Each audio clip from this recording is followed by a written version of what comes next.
did some things that maybe wasn't expected, did some things that this school hasn't done, you know, maybe ever in some instances, and some instances hasn't done in a really long time. And he's been there through it all. Dylan Barrett stepped on the field as a player about 14 years ago, finishing his senior season in 2010 at quarterback, where he racked in over 2,000 all-purpose yards. I had a great time going to school here. You know, this program, you know, even back when I was playing, we had some success, but we never had consistent success. With those days behind him, he then moved on to play at the collegiate level at both Lamar and Ole Miss. But once finishing college, he couldn't stay away from Grant High School too long. He became an assistant coach with the Cougars in 2017. Always want to see your alma mater, you know, be successful. You know, being off at college and playing, and then moving back. You know, you keep up with where you went to high school and stuff when you're out of town and then off at school, and then you come back and, you know, in my instance, started coaching here.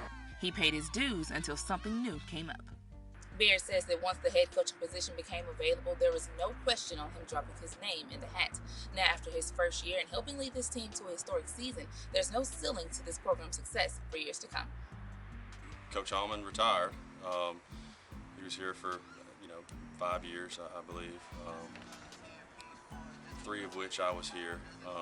So there was an opening. You know, I thought it was best fit that, you know, that I kind of transitioned in that role. You know, it wasn't anything, like I said, nobody really knew what was going to happen, what was going to take place, but I think it was good. And it was. The Cougars were on a roll, winning their first 3 contests before losing their last 3 in the regular season. Unfortunately, due to COVID, they were out 2 games but landed a playoff spot at home, the first time in school history. The year as a whole was a success in my book and in our players' eyes, and we did a lot of things that I'm proud of and that our players are proud of and that we can build on going into next year. Now continuing to build the foundation at Grant and knock off some goals, Barrett says he's learned a lot about himself in year 1. Patience is a big thing. You know, you want to jump in and you want to have all this success, and you want to do all of these things right away. And so understanding that, you know, those things take some time.